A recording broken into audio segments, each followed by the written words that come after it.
नेताओं को भी धन्यवाद करता हूं। आज हमने पंचायत में भैंसवाल में क्यों रखी? नौजवानों, जोश के साथ होश भी चाहिए, व्यवस्था बन जाएगी। थोड़ा धैर्य से काम करो। वहीं बैठो, जहाँ खड़ी हो बैठ जाओ।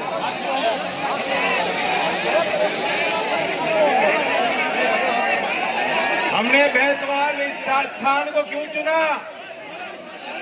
मुझे पता लगा भैंसवाल गांव में और टिटोली में, लखनऊ में बाबा बैठे हैं।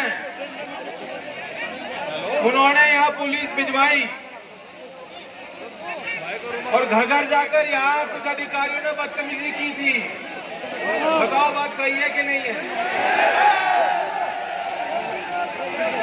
फिर मैंने योगेंद्र जी को कहा, गांव के सुधीर जी बैठे हैं, इन्होंने मुझे बताई कैसे कैसे हुआ। मैं बात को कहना चाहता हूं, अगर कोई अधिकारी आके गांव में, यहाँ कई जगह केस भी लगाए गए हैं, ट्रैक्टरों पे जुर्माना भी लगाया गया है। मैं खुले दिल से कहना चाहता हूं, अगर किसी पुलिसकर्मी को चोट लगती है, ऐसी बात नहीं, वे भी हमारे बीच के लोग हैं, हमारे घर के लोग हैं, वे चोट भी हम महसूस करते हैं। लेकिन वर्दी की अपनी परंपरा होती है, उनके अपने संस्कार होने चाहिए। वर्दी पहने हर एक अधिकारी को, पुलिसकर्मी को मैं बात कह देना चाहता हूं, अगर वे अपनी अंतरात्मा की बात मानेंगे, सही और गलत की पहचान करेंगे, कोई वर्दी पहनने वाला आदमी कभी किसान पे हाथ नहीं उठा सकता। और आपको चेता देता हूं, ये पंचायत इसलिए बुलाई गई कि आपकी आंखें खुल जाए। जो लोग सरकार के ज्यादा नौकरी निभा रहे हैं, वह भी देख लें। अगर आप किसान के साथ अन्याय करोगे, कोई किसान पे उंगली उठाएगा, सिर्फ उन्हें नहीं, उनकी आने वाली पीढ़ियों को किसान की हाय लगेगी, हाय। ये नौजवान तो दूसरे मूड में आए हैं, ये छोड़ने वाले नहीं किसी को। इसे कहते हैं ना देसी भाषा में, लत्ते फाड़ देंगे।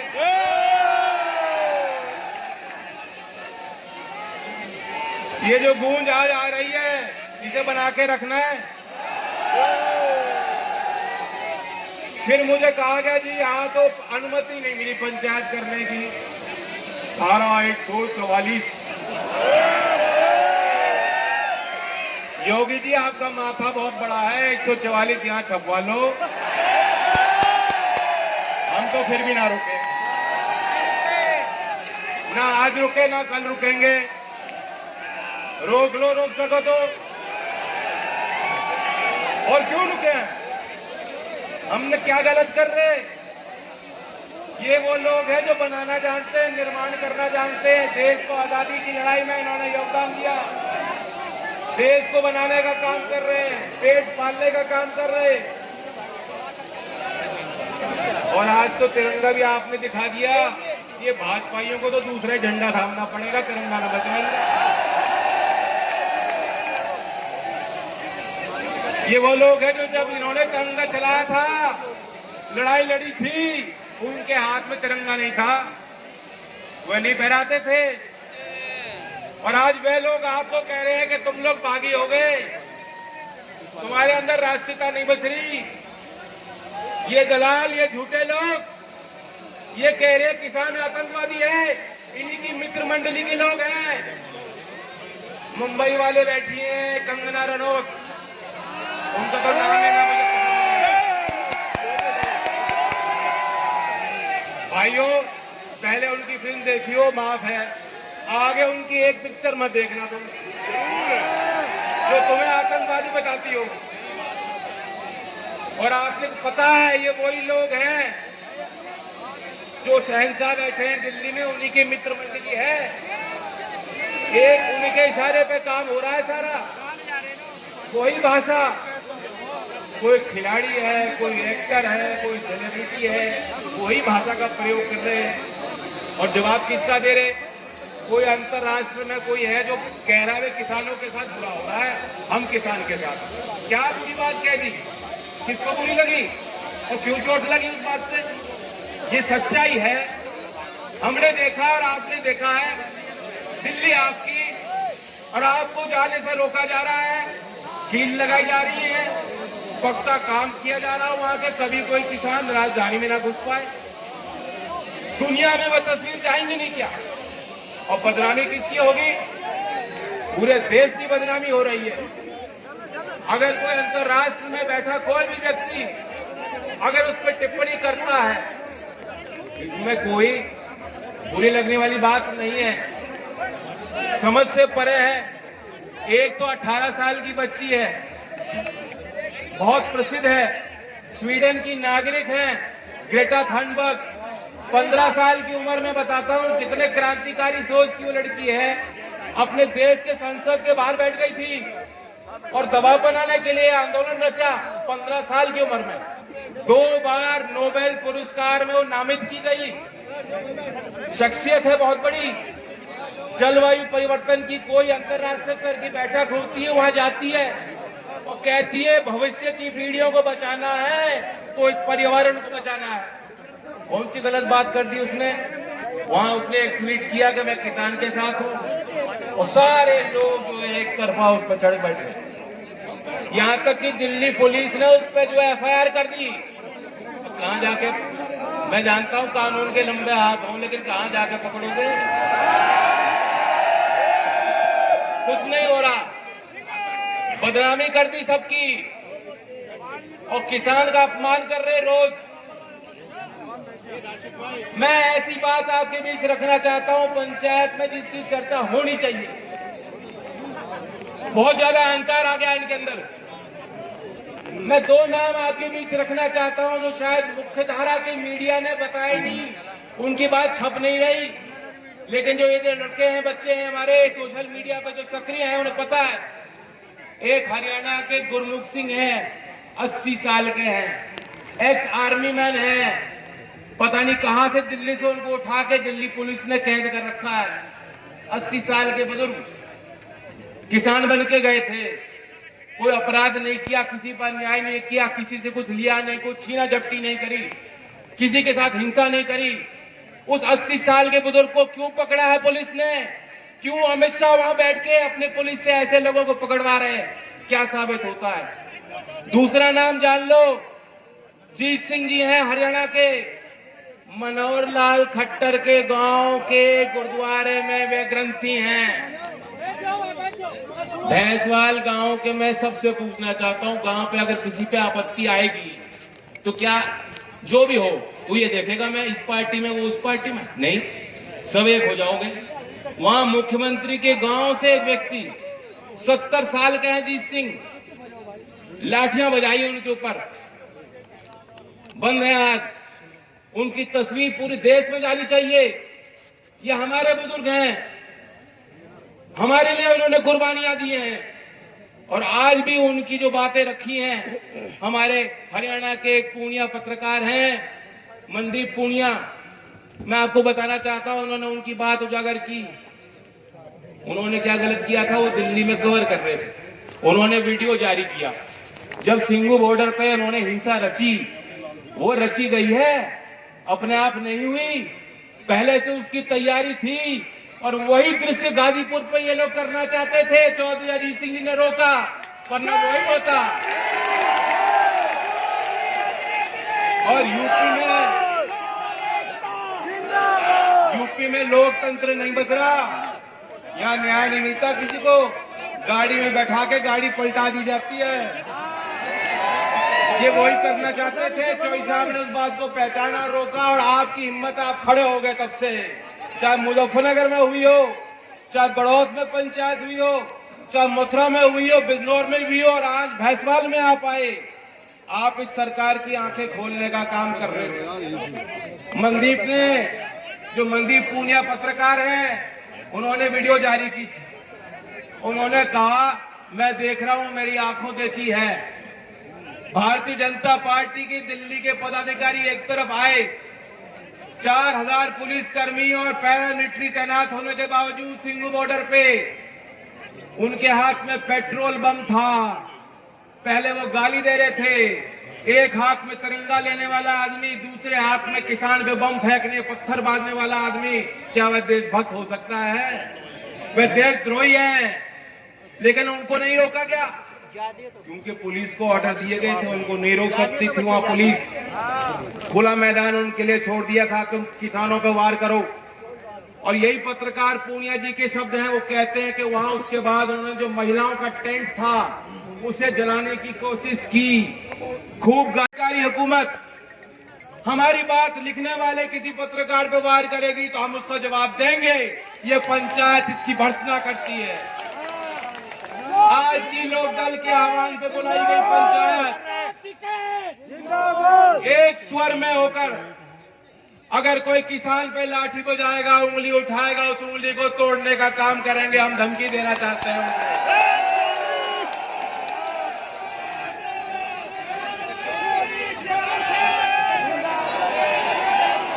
लगा लो कोई धारा बनती है।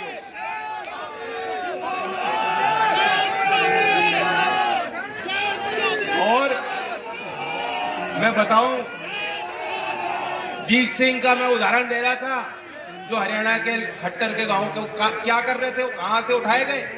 बुरारी में सरकार ने अनुमति दी थी किसानों को बैठने, वहां वे लंगर लगा रहे थे।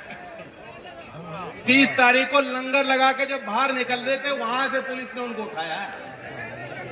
अब वो उनके पास कोई तथ्य, कोई प्रमाण नहीं है कि वो किसी हिंसा में शामिल थे।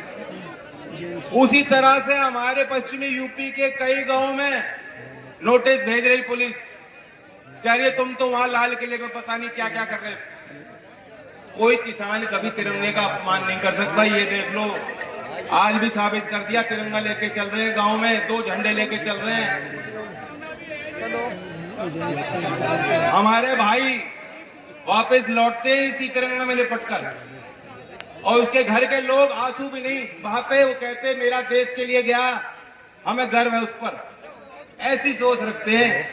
कल मैं गया था रामपुर, वहां नवरीत जी, बहुत सोनी शक्ल थी उनकी, बहुत सोना काम किया उन्होंने।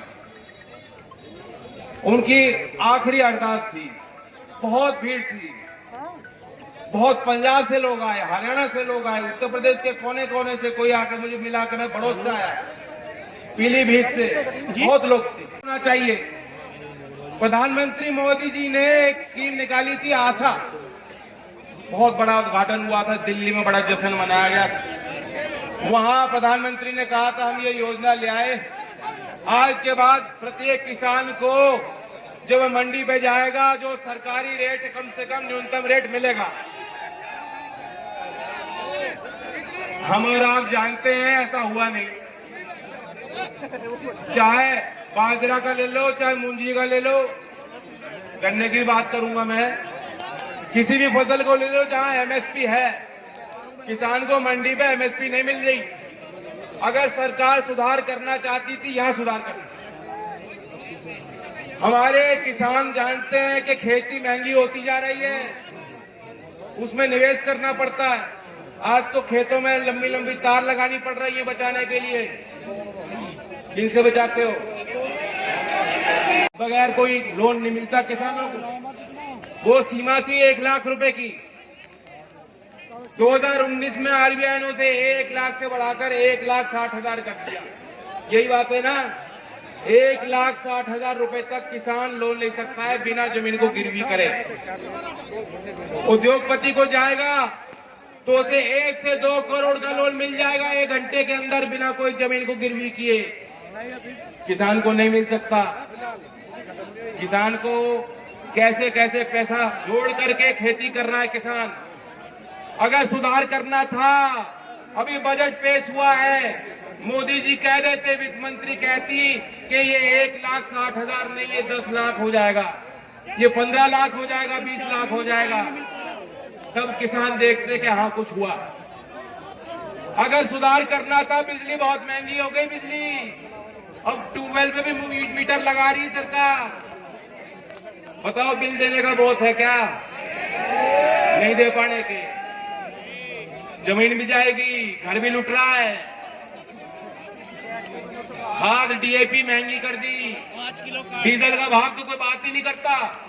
वही एक्टर, वही फिल्म मेकर, वही सेलिब्रिटी पहले कहते थे हाय रे हाय पेट्रोल डीजल का दाम कहां बढ़ गया, अब तो साइकिल देनी पड़ेगी। अब चुप हैं, कोई नहीं कह रहा। और डीजल का भाव कितना हो लिया? 77 पार, 80 तो मिनटों में बदल रहा।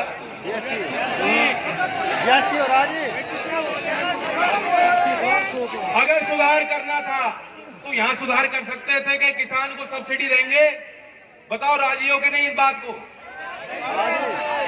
वहां सुधार इनसे हुआ नहीं, एमएसपी देने को राजी नहीं सरकार। और ये 3 कानून, काले कानून जिन्हें आम पब्लिक कह रही है, आम किसान कह रहा है, साधारण किसान सड़क पे किसी भी क्षेत्र में जाकर पूछ लो, आम आदमी कह रहा है काले कानून। जुबान पे लग गई बात, जो जुबान पे रट लग गई। अब आप वहां दिल्ली में बैठ के कुछ ही कहते रहो, किसान नहीं मान रहे इस कानून को, कुछ पाट देंगे। आप ही पीछे हट जाओ मोदी जी, ये जिद छोड़ दो, हम तो पैदा ही जिद्दी हुए थे।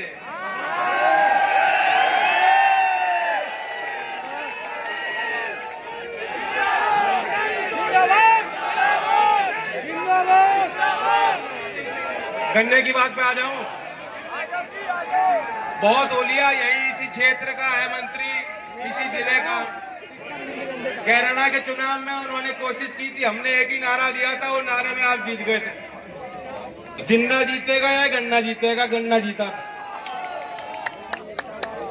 यही बात आज फैसला ले लो, भरी पंचायत में कह रहा हूं फैसला ले लो। ये सरकार आपको भाव नहीं दे रही, अगले चुनाव में आप ही ने भाव मत देना बिल्कुल भी, ये मिलेगा। इनका इलाज हुई है, राजनीति से ही होगा। मैं तो कहता हूं ठीक है, किसान संगठन है, सामाजिक हमारी शक्तियां हैं, हमें आशीर्वाद दे रही हैं, हमें साथ मिलकर चलना है, लेकिन जो लक्ष्मण रेखा है उसे पार नहीं कर सकते। ये लाइन आपको खींचनी पड़ेगी। आज जो आपके साथ नहीं, आप उनके बक्से नहीं भरोगे वोट डालकर कहीं कतई। बाहर का रास्ता दिखाओ। शामली का 650 करोड़ गन्ने का बकाया है, सिर्फ इस जिले का 650 करोड़। अरे मंत्री थोड़ी इतनी तो शर्म कर लेते। राणा जी, आपके जिले में मीटिंग हो रही थी, पंचायत हो रही थी, इसके पहले कुछ तो पैसा दे देते, नहीं दिया गया। 14,000 करोड़ का बकाया गन्ने का हो लिया है। 3 फरवरी तक जो आंकड़े मैंने देखे, अध्ययन किए, 14,000 करोड़ से पार हो लिया। आप दे रहे हैं पैसा, ये जो बड़ी बड़ी गाड़ी में घूम रहे हैं, भारतीय जनता पार्टी का कार्यालय हर जिले में खुल रहा है। अब तो गांव में फिर मंदिर के लिए जो पैसा जुटा रहे हैं, इन्हें पैसे की कोई कमी नहीं है। ये गन्ने का भाव जो आपको नहीं मिल रहा, ये पैसे आप दे चुके हैं पहले ही, वहीं जा रहा है पैसा, धन। मैं कहना चाहता हूं हम निकल पड़े। मैंने मथुरा में पंचायत करी थी, जब इन्होंने हाथरस में लाठी बजाई थी, वहां मैंने कहा था अगर तुम हिंदू मुसलमान के मुद्दे पे लड़ना चाहते हो तो मैं घर बैठूंगा, और जिस दिन तुम काम तय करो किसान के लिए लड़ाई लड़नी है, मैं घर नहीं बैठ सकता, मैं निकलूंगा सड़कों पर।